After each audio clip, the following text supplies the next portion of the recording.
everyone, it's George from Blockchain DXB. You're listening to Crypto and Coffee at 8.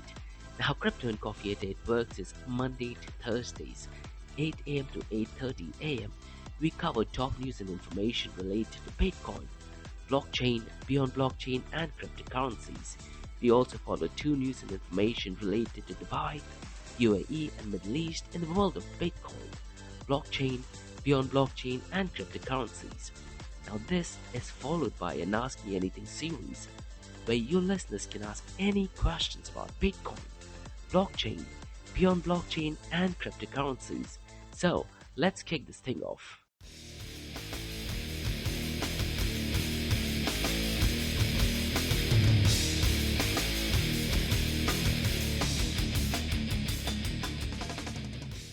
Ten, 9, 8, 7, 6, 5, 4, 3, 2, 1.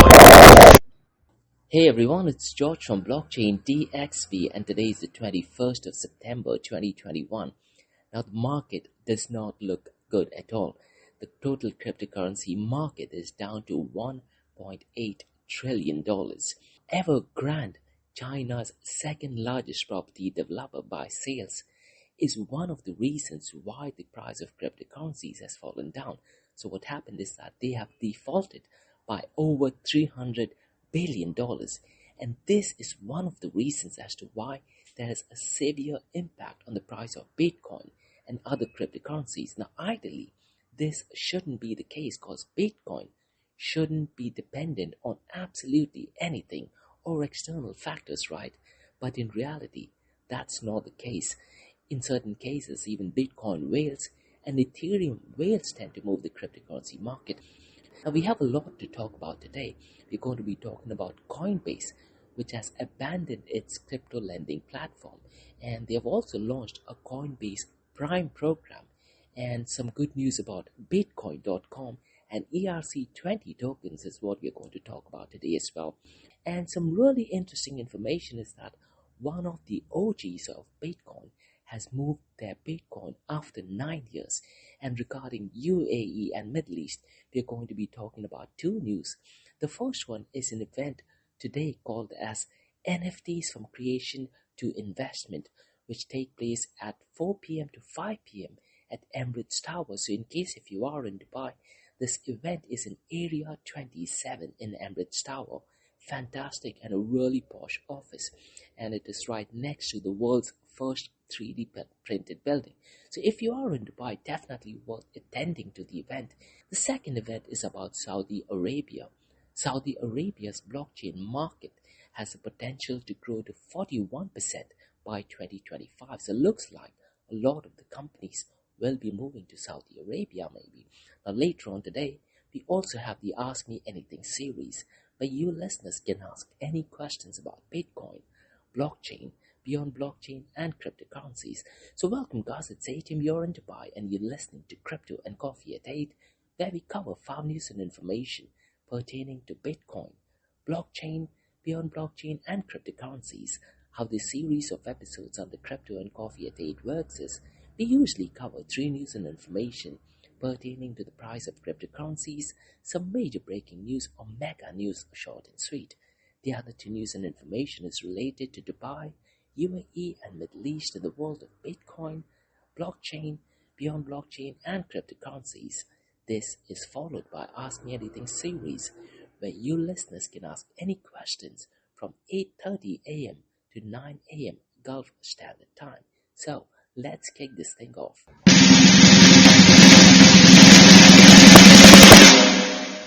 So welcome everyone. 21st of September does not look good for cryptocurrency market. The global crypto market is at $1.88 trillion.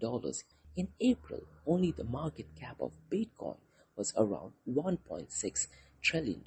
Now since the last 24 hours, it is decreased by 9.88%. The total crypto market volume over the last 24 hours has increased to $152.24 billion, and this has a lot to do with stable coins. Every time the market crashes, people tend to move towards stable coins as the last resort. Now since the last 24 hours, the total crypto market volume has increased by 83.21%.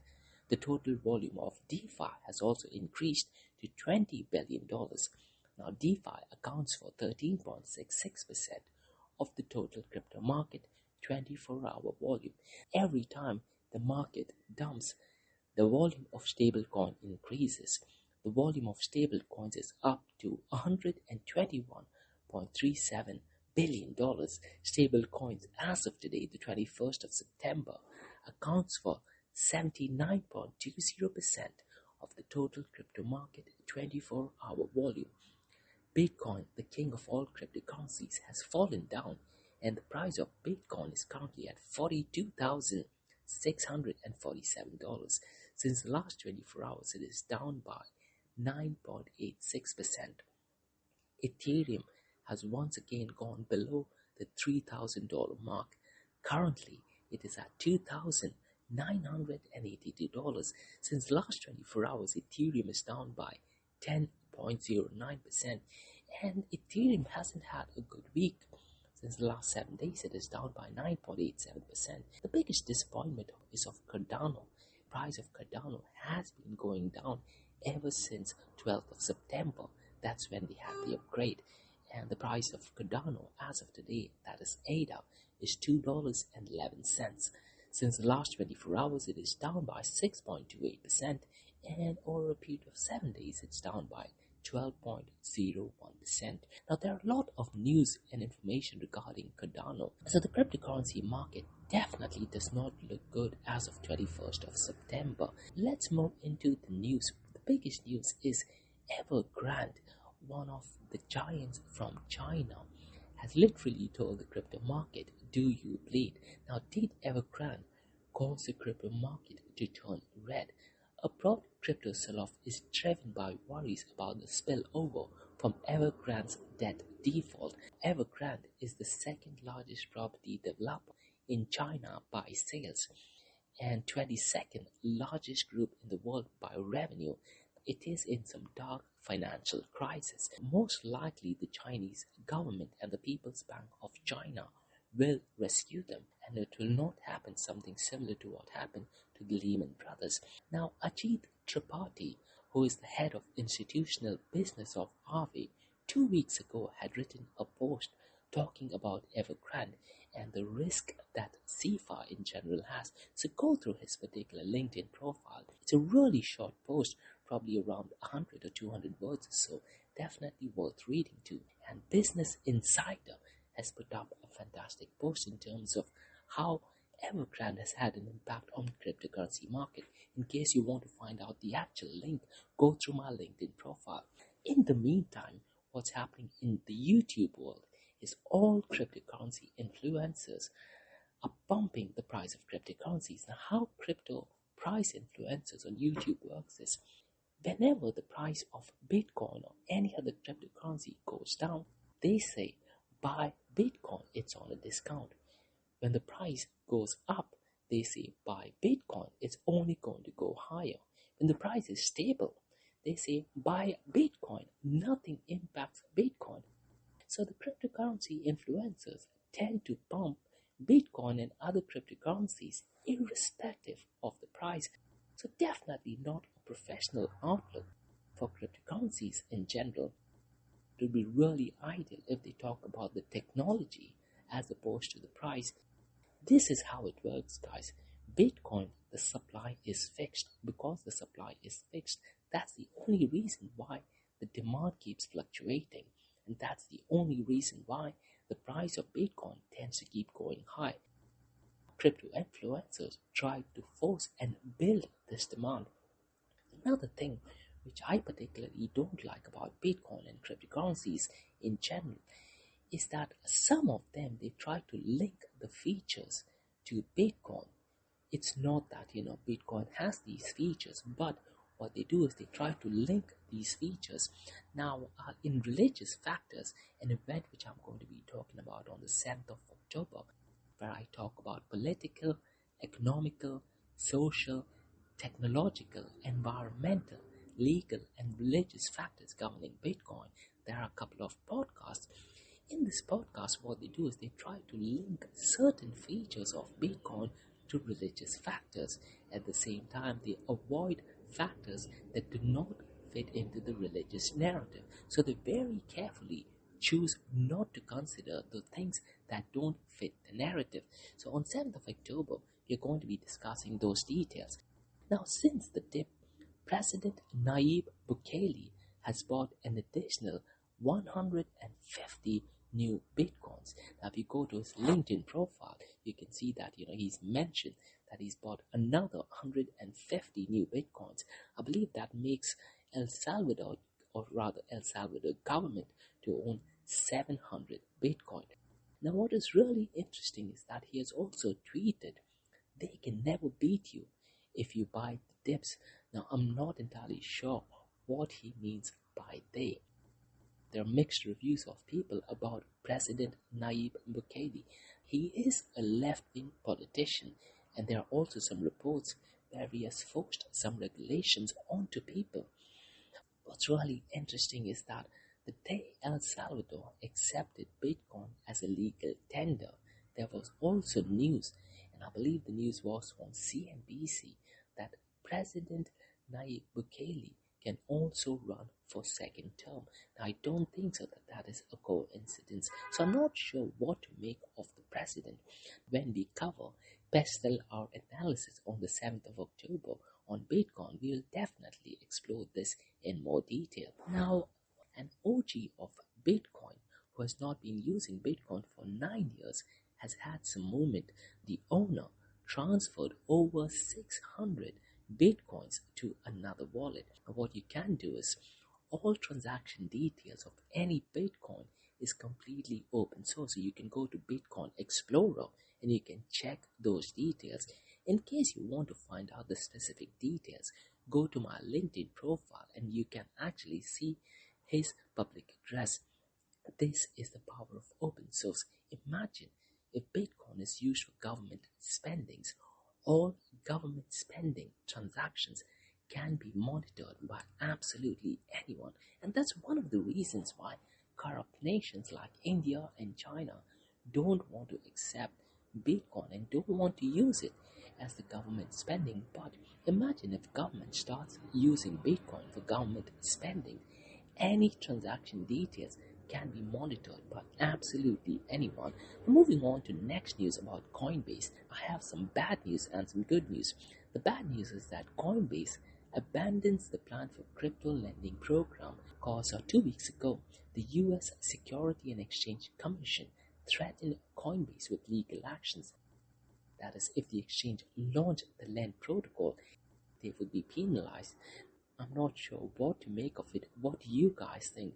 Should they have launched it first and then asked for forgiveness, something which Uber has done? Or did they do the right thing?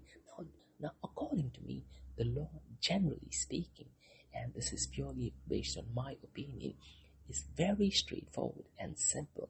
People who don't understand it tend to criticize it and then later on blame the SEC. That's not to say that SEC is spot on and 100% right all the time. They have made some unclear judgments on Ethereum, stating that it is not a security. And one of the biggest drawbacks, according to me, was when SEC fined EOS by only $25 million. Now, EOS is one of the biggest scam projects by Dan Larimer. They raised $4 billion, and the project is absolutely doing nothing. They paid a fine of $25 million. Now imagine raising $4 billion and paying only $25 million fine. So SEC need not be 100% correct, but at the same time, the law is pretty straightforward and simple. Now, on positive news, Coinbase launches Coinbase Prime. Now, what Coinbase Prime is, it combines advanced trading, battle-tested custody, financing, and prime services in a single solution. According to Coinbase, the most comprehensive platform for institutional investors is Coinbase Prime. Go to the Coinbase blog. They have just released a blog. They've also put up a video on YouTube, and surprisingly, there are quite a lot of dislikes on the YouTube channel. But Coinbase Prime definitely seems like a good idea in case if you are an institutional investor. Moving on to next news, really interesting news about Bitcoin.com. Now, Bitcoin.com wallet has added ERC20 token, which means now you can buy, sell, receive, store, and trade and send ERC20 tokens with the convenience and security of industry's most user-friendly non-custodial wallet. So what's really important to know is that it is a non-custodial wallet. So when you sign up for it, make sure you keep the private key, the word that it pops up, make sure you keep it completely safe. Go to News BTC and read through the entire article. In similar news, what News BTC posted was that custodial Lightning Network service attack discovered by a complete newbie. And that is something really interesting because the newbie hacker strikes 6 Lightning Network custodians. Now, the details of this particular hack on Lightning Network was posted by a Reddit user called Reckless Satoshi. If you go to Reddit, you will see the entire post explaining in details how easy it is to go ahead and make a hack on Lightning Network. And in that particular post, he's mentioned all he has to do is, get into the Lightning Network and log out, as simple as that. So go through that article, read through it. A lot of scary and useful information is in that post. What are your thoughts on Lightning Network, guys? Speaking of Lightning Network, there is an event on the 13th of October at Atlantis Palm called as Understanding Bitcoin. A lot of OGs such as Adam Back, Kristen Decker, Peter Todd, all the OGs of Bitcoin and Lightning Network will be at that event. So they will be talking a lot about Lightning Network, Liquid Network, and a lot more. So if you are in Dubai, this is an event definitely worth attending to. And what are your thoughts on Lightning Network? Is Lightning Network lightning years ahead for mainstream adoption and full security? Those were the news about cryptocurrency market in general. Next, we are going to be looking at news about UAE. Now, there is an event today, and the event is focused on non-fungible token. The event is organized by Dubai Future Talks. It is a sub-government entity. The event is at Dubai Futures Foundation, a really posh location in the Emirates Tower, Area 2071. Absolutely beautiful and brilliant office. You can attend the event in person or virtually as well as completely free. The Dubai Future Talk gathers a global community of visionaries, change makers, and pioneers executing frontier solutions and technology. Its goal is to identify ideas, organizations, and individuals at the forefront of change to audiences worldwide. So they're going to be talking about non-fungible token. It's going to be a power-packed and really impactful event. The speaker is Dr. Marwan Alzarouni. He is also a member of World Economic Forum Global Future Council on Cryptocurrencies. He is also the CEO of Dubai Blockchain Center and a strategic partner to Dubai Futures Foundation. You will see Dr. Marwan Alzarouni in pretty much every Bitcoin and blockchain event. He's been around in the cryptocurrency space since a very long time. At the event, he's going to give us a closer look into NFTs, how they are created, and how one can invest in them. And the moderator for today's event is Dr. Noah Raford, who is the Chief of Global Affairs Dubai Futures Foundation. Dr. Noah Raford has a fantastic profile. He also used to be the Chief Advisor to the Prime Minister of United Arab Emirates. I have a question for you guys about non-fungible tokens. Are certain Bitcoins also NFTs? Not all Bitcoins are fungible. That is, the value of few Bitcoins changes. For instance, newly mined Bitcoins are often sold at a premium. Bitcoins confiscated by authorities are sold at a much lower price. In Iran, Bitcoins mined outside the country are not accepted by banks, but because Bitcoin transactions are completely open source, the banks can identify that the Bitcoin accepted by the bank is not mined in Iran. That could result in your bank account being frozen. And if you are an NFT OG, my question is, the very first transaction between Satoshi Nakamoto and Hal Finney, can that also be sold as an NFT? It would make a lot of sense if Hal Finney's wife ends up selling that NFT and part of it is given to ALS Foundation.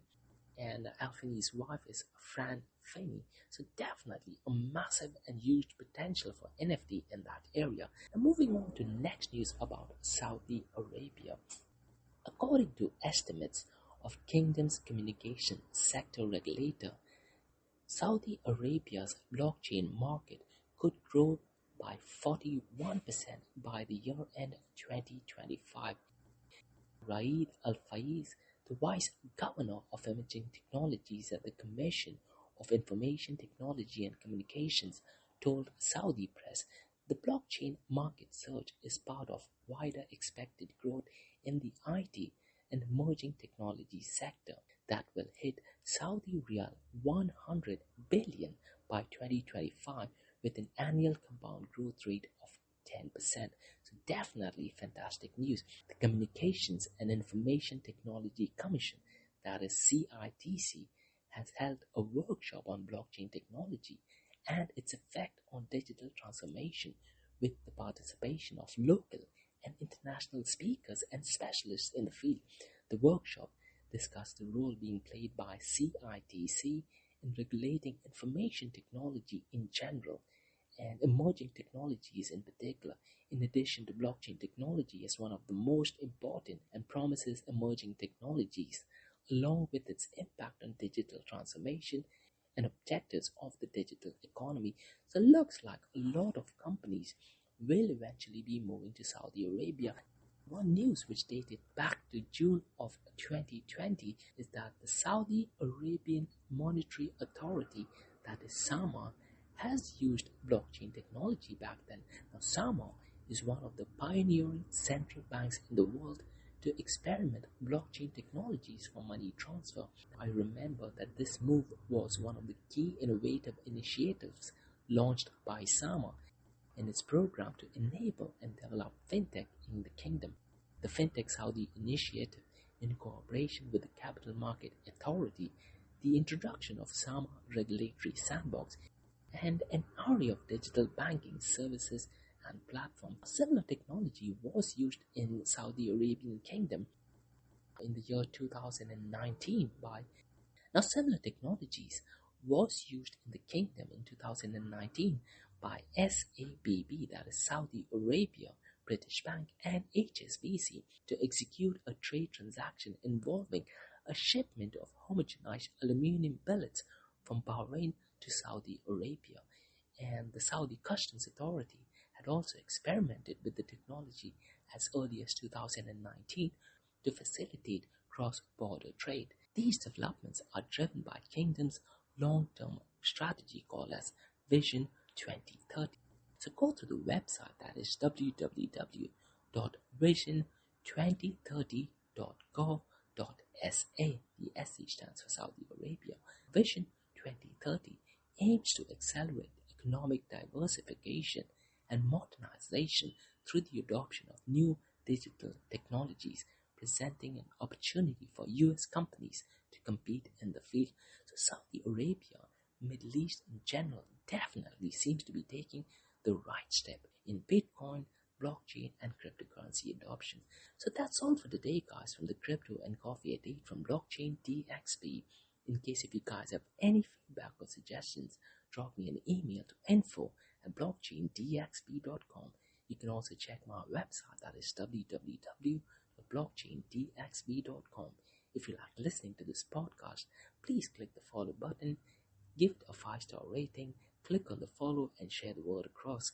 Now for the next 30 minutes, it's going to be an Ask Me Anything series where you listeners can ask any questions about Bitcoin, blockchain, beyond blockchain and cryptocurrencies. So that's all for today, guys. Thanks so much for listening and have a nice one. Take care. Bye-bye. Hey everyone, it's George from Blockchain DXB. You're listening to the Ask Me Anything series where you listeners can ask absolutely any questions about Bitcoin, blockchain, beyond blockchain and cryptocurrencies. Remember, Monday to Thursdays, 8 a.m. to 8:30 a.m., we have Crypto and Coffee at 8, where we discuss top news and information in the world of Bitcoin, blockchain, beyond blockchain, and cryptocurrencies. This is followed by 2 news and information about Dubai, UAE, and Middle East in the world of Bitcoin, blockchain, beyond blockchain, and cryptocurrencies. What you're listening to right now is the Ask Me Anything series. I have a first question by Carl via Facebook, who has asked, what is your take on CBDCs? Now, CBDCs are central bank digital currencies. Carl, I've discussed central bank digital currencies, or CBDCs, in the past. Currently, as we speak, over 80 countries are planning to issue CBDCs. One thing to remember is that CBDCs will be issued only to citizens of its nation. UAE is also planning to issue central bank digital currency, but most likely that's going to happen by 2023. Central bank digital currencies are definitely going to kick in, and CBDCs first and foremost will be stable coins. Now, if it is not stable coins, countries and governments can start using Bitcoin. The other thing to note is that when you talk about central bank digital currencies, the supply will be unlimited. So it'll be similar to fiat money or fiat currencies. In fact, CBDCs are fiat money or fiat currencies. One good thing is that CBDCs are not created by debt-based monitoring system. What I would recommend call you to do is Simon Dixon, who is the founder of Bank to the Future, puts up fantastic videos on the different types of money, and he also puts up fantastic videos on CBDCs, so definitely worth listening to him. Fiat currencies, on the contrary, is created by debt, so in a sense CBDCs will not be created by debt, so that is a good thing. His CBDCs will be restricted to international transactions. Now, you would still need KYC and AML, and quite a lot of other things will still be in place. Now, my question is about CBDCs. Can it be transferred for international remittances? So let's say if UAE issues its CBDCs, can it be used to send payments, let's say, to India, who will be issuing their own CBDCs? Now, one thing to note is that when you talk about central bank digital currencies, they need to be compliant with its own legal jurisdiction and international jurisdiction. The other thing is, in case of CBDCs, there will be no concept of mining, because central banks will be the ones to create, issue, and manage supply. And that's one of the reasons, Carl, if you were to compare CBDCs, let's say with Bitcoin, there are a lot of differences and very few similarities, because in case of CBDCs, the central banks will be the one who will be updating and approving transactions. In case of Bitcoin, that's not the case. The miners only update the transaction. They do not have the authority to approve or decline any transactions. The biggest thing, Carl, is that when you talk about central bank digital currencies, they're going to be issuing a wallet. So the central bank will be the ones issuing a wallet, and the Federal Reserve issued wallet is what it might likely be called. Every transactions may be monitored. It could be possible that because it is a central entity issuing money or currencies, they might be in a position to reset the password. In case of things like stimulus check and helicopter money, it becomes extremely fast. As a matter of fact, it can be done in just few minutes or few seconds to issue stimulus checks. With current system, it takes weeks for people to receive the checks. My understanding is, rather than using blockchain technology, central bank digital currencies will be better off using beyond blockchain technology, such as a directed acyclic graph. It's also called as DAG. Now, DAG does not work on blockchain technologies. It works on directed acyclic graph. Dera hash graph works on DAG, and it works on a completely different protocol. So that would be much faster for central bank digital currencies to go ahead and accept it. When you talk about central bank digital currencies, called mass adoption becomes much more easier. It's going to be much more easier go ahead and make it compulsory by law. The government could just say that effective so and so date, you will be using central bank digital currencies.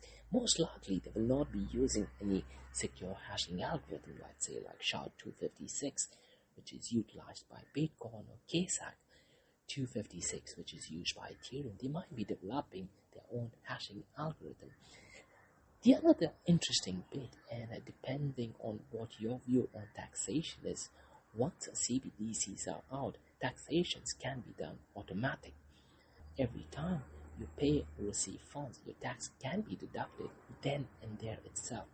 Facebook DM can have a similar impact as CBDCs. Now, one project that I really am looking forward for is Facebook DM, which is DIEM, formerly known as Facebook Libra. They are also planning to have a stable currency or stable coin. Unlike central bank digital currencies, Facebook DM will be across the entire world. So it'll be really interesting to see how the whole narrative about CBDCs tend to play out. Now, in comparison to Bitcoin is peer-to-peer electronic cash system, whereas CBDCs are same as fiat currency. Bitcoin is distributed. CBDCs will be centralized. Bitcoin is open source. CBDCs are not going to be open source because you don't want other countries to know what you have built. And Bitcoin is going to be permissionless. You do not need any permission to use Bitcoin. In case of CBDCs, you will require permission. There will be KYC and IDs. Bitcoin is completely borderless. As a matter of fact, Blockstream has done a transaction in space as well. With CBDCs, however, the transactions will be restricted only within the country or a specific region, let's say Europe, let's say Middle East.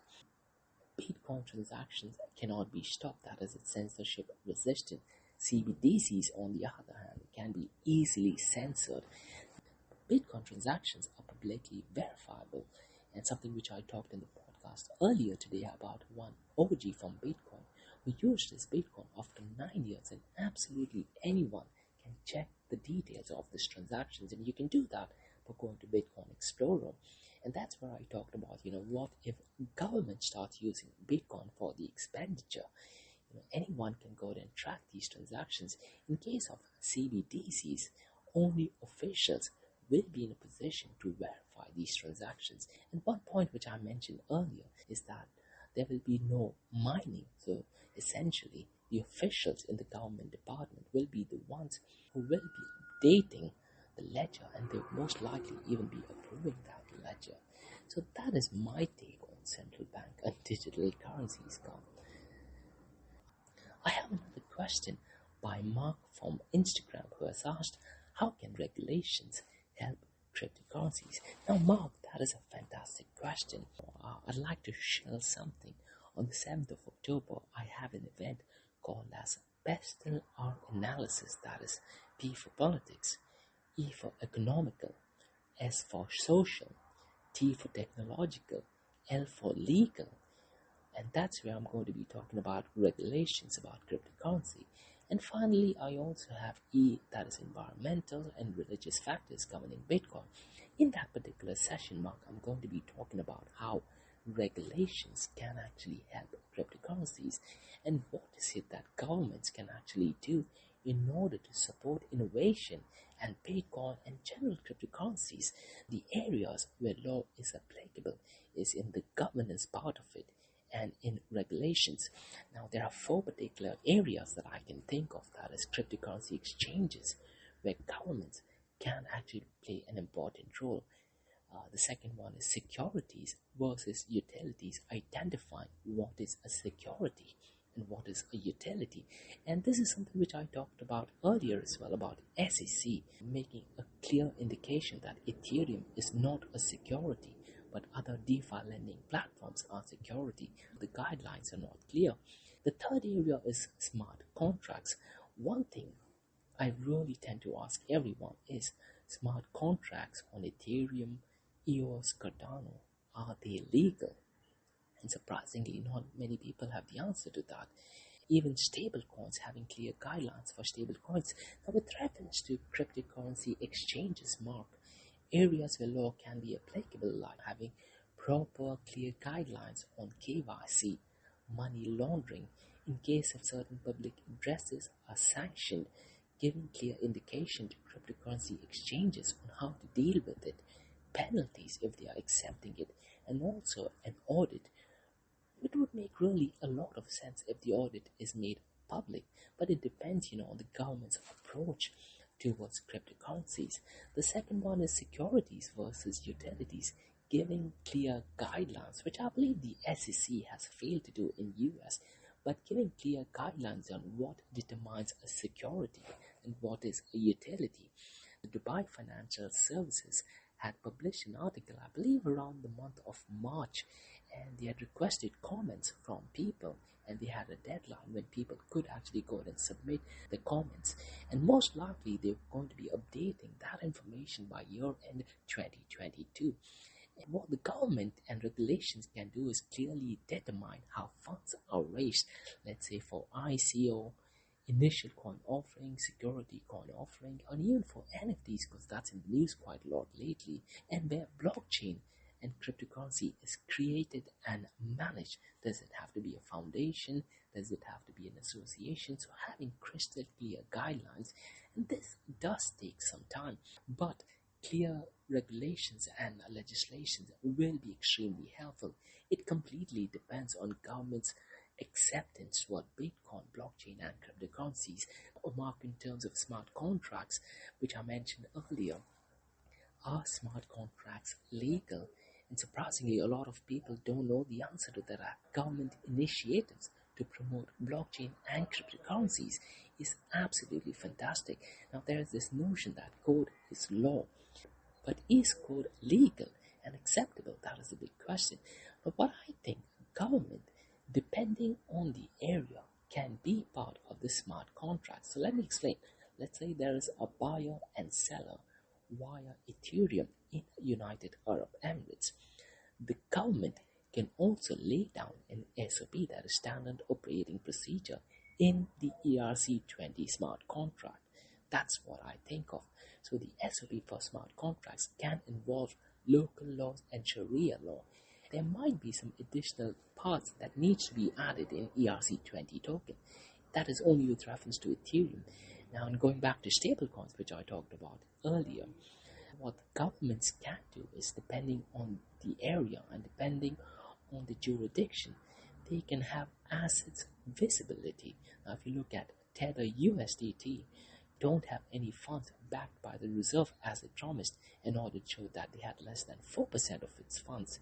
And I'm not sure what's going to happen to Tether USDT. So having clear jurisdiction in terms of what is the reserve and who can go and actually check it.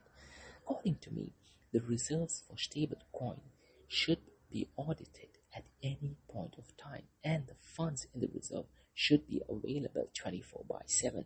But if you look at it economically, the funds sitting there as a reserve is completely waste. So financially, it seems like a terrible idea. Moving on to next question, I have Zahid from Facebook who has asked, can you tell us more about Arnhem, the Bitcoin city? Great question, Zahid. Now, looks like Zahid is following me on LinkedIn. And yes, he just said that he's following me on LinkedIn. Now, what happens, guys? On LinkedIn, I publish an article day Monday to Thursdays. I tend to mention the price of cryptocurrencies, and I also put up 2 general news. And one of the news that I posted today was about Arnhem City, which is also called as the Bitcoin City. So Zahid asked, can you tell us more about Arnhem, the Bitcoin City? Absolutely, yes, Zahid. Now what I'm going to do is I'm going to read this out directly from investing.com, because that's where I got the information from. Arnhem, the so-called Bitcoin City, is located in the Netherlands and has been known as the world's most Bitcoin-friendly city. It was founded in 2014 by 4 crypto enthusiasts. Looks like I'm going to be butchering the names. The names are Patrick van der Meest, Annette de Boer, Roger Ekhoff, and Otto de Vogt. Since then, many business owners in Arnhem were inspired to start accepting payments in Bitcoin, and the city came closer to being less independent on banks. The Scandinavian countries in general are more acceptable to Bitcoin and blockchain and cryptocurrencies. So they focused more on convincing customers to start using Bitcoin. So the whole idea was to start using Bitcoin as a medium of exchange. However, that has changed. Currently, Bitcoin is treated more as a store of value. The peak for the number of businesses and transactions in Arnhem City processed in Bitcoin was reached in late 2019, where 145 businesses in Arnhem alone, plus online shops and services around Europe, that made a total of 500 and 600 merchants. On Netflix, there is also a series called as How to Sell Drugs Online Fast, and the teenagers started accepting Bitcoin, and this is going back to 2014. So if you're onto Netflix, definitely worth seeing that entire series. I believe there are 4 seasons. Going back to Arnhem City, what happened? Due to legislations, most of the businesses refused to accept Bitcoin transactions, and this is what I was talking about earlier in terms of how regulations and legislations can actually help Bitcoin's adoption. Currently, as we speak, there are only 40 businesses in Arnhem who are still willing to accept Bitcoin and keep Bitcoin payments. Arnhem Bitcoin City was never a commercial venue, and the project was born because of the creators' passion for crypto. They never made money from convincing others to use Bitcoin. All the 4 friends are against regulations due to ideological reasons. So that is what is about Arnhem, the Bitcoin City, that I posted via LinkedIn. So in case if you want to find out more, go to investing.com and you'll find more information about Arnhem City from Netherlands. So that's all for today, guys, from the Ask Me Anything series. So remember, Monday to Thursday, 8 a.m. to 8:30 a.m., we have Crypto and Coffee at 8, where we discuss top news and information in the world of Bitcoin, blockchain, beyond blockchain, and cryptocurrencies. This is followed by 2 news and information from Dubai, UAE, and Middle East in the world of Bitcoin, blockchain, beyond blockchain, and cryptocurrencies. This is followed by an Ask Me Anything series that you're listening to right now from 8:30 a.m. to 9 a.m. Gulf Standard Time, where you listeners can ask any questions about Bitcoin, blockchain, beyond blockchain, and cryptocurrencies. So thanks so much for listening, guys, and have a fantastic day ahead. Bye-bye.